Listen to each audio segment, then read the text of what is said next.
Coming up, I'm going to show you a really cool budgeting app that is making over $400,000 with just 30,000 downloads a month. Stay tuned.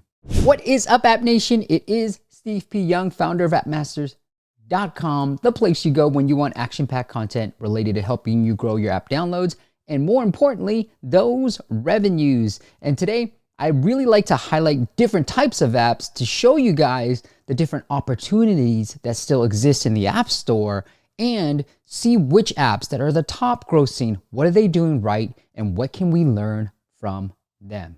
And today I found a great app that actually has a companion book. It's a piece of software with a book as well. And I read the book, so I was already familiar with this particular brand, but to see them in the top grossing charts under the finance category, I was like, whoa, let me dig into this app a little bit more. So let's take a look at this particular budgeting app. Here's the data.ai top charts. So I have all the apps and I filtered off just finance for now. And here's what we're going to take a look. So if you're looking for app ideas, this is the best place to take a look. You want to see which apps are the top grossing. So we see QuickBooks, Mileage IQ, and then here's the app that I really want to focus on.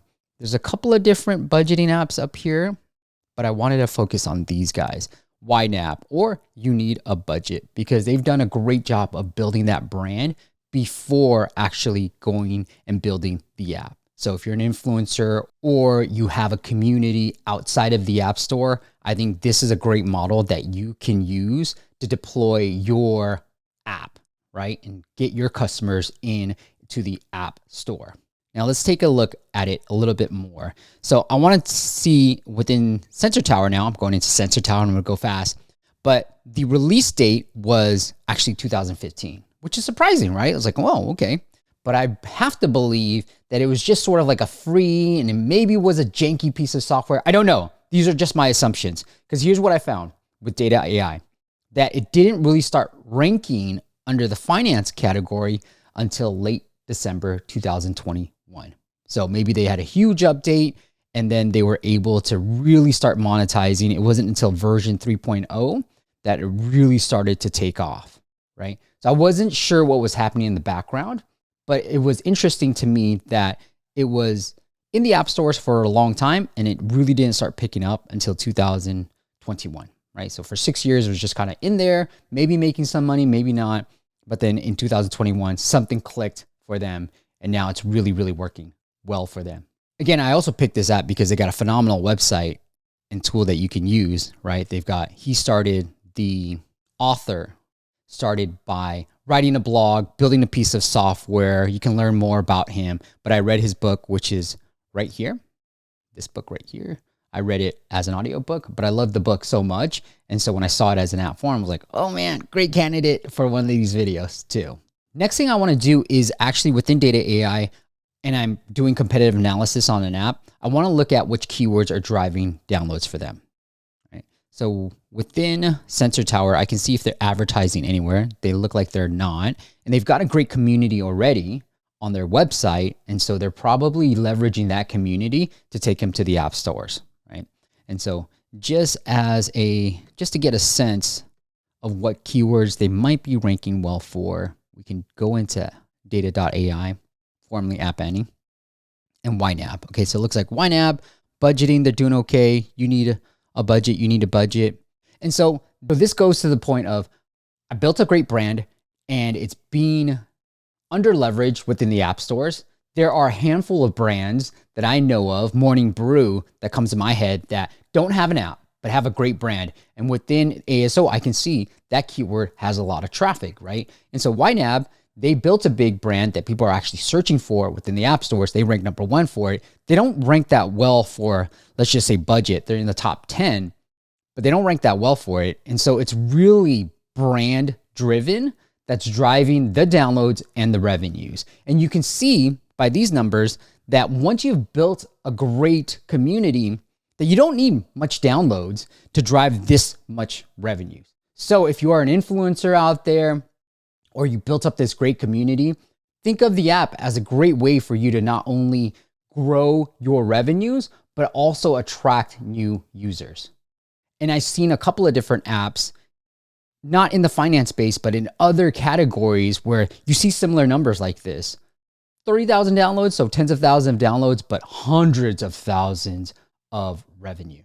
Now let's take a peek. I don't know what we're gonna find, but let's take a peek at how every dollar is doing right here, the number 6 app, right above YNAB. So let's take a look at their download and revenue numbers. So 50,000, 200,000, right?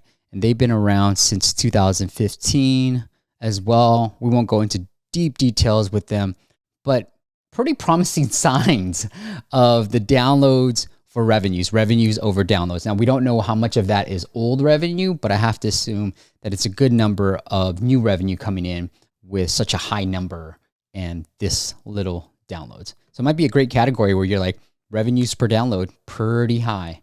Shall we take a look at the app? Let's do it. I'm gonna open the app. Now, I really love this.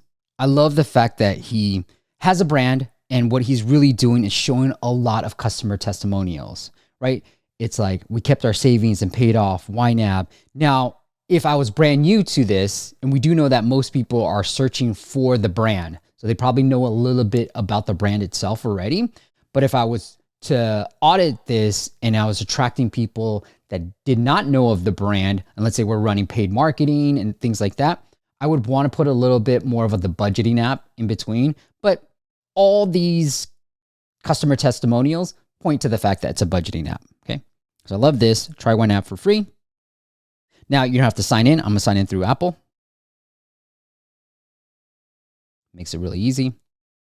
Read to the terms of services, and then here's what happens. We are hit with the 1-month trial.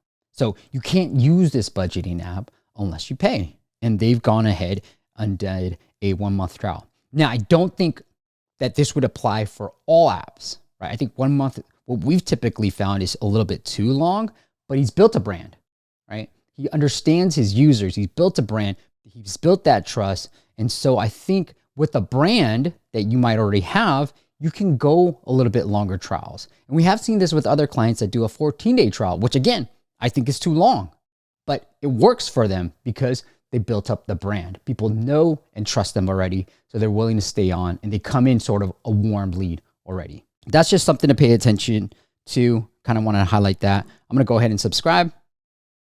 Try it out for a month. So here's what I get after I've gone ahead and started my trial. Estimate your expenses. Okay. Here you can start inputting a lot of different numbers in here. And so it uses their philosophy. I'm going to hit next here. Estimate. Okay. All right. Rent, mortgage. Let's just say for convenience sake, I'm in the Bay Area, right? So, but let's just say for convenience sake, I'm going to just put $1,000. It's much more than that. Groceries. I'm going to say it's $500. Got a growing family, home maintenance. Let's just put $250 on here. Vacation. Yo, really want to spend a good amount on vacation. So I'm going to put $6,000 here. And this is eventually. So this is pretty cool. We see bills and we can do this by month. Groceries, we can do every Sunday. So there's weekly. Really cool UI right here. So I'm going to say weekly, probably about $100 a week. I love that. Non-monthly. So this is eventually just something to have.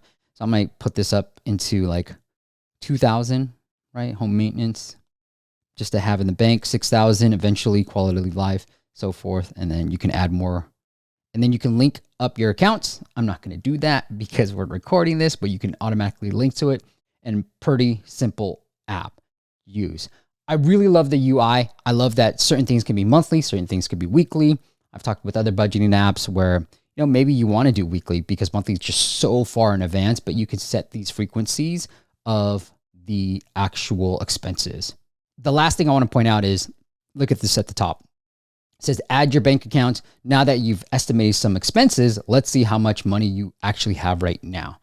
And let's see how much those real expenses are, how much money you're making, and then how much the expenses are. I'm not going to do this for the sake of this video, but I really want to highlight this particular app because I think it's a great budgeting app, obviously doing really, really well in the app stores. And two, because they've built a great community, that it's something that for those who are watching this or for those influencers out there who are thinking about transitioning into more of the mobile app space, it's something that you can leverage for yourself as well. All right, guys, that's it. And if you want me to take a look at a category of app, let me know. I'm happy to do that for you, but I'm always trying to find new and interesting apps that are crushing it in the app stores. So make sure you hit that subscribe button and make sure you join us every Friday at 9 a.m. Pacific when we go live on YouTube with a guest of mine and break down a strategy that's really working in the app space, along with taking a look at your apps and giving you suggestions on how to better improve this user experience. All right, until next time, I'll see you on the next video.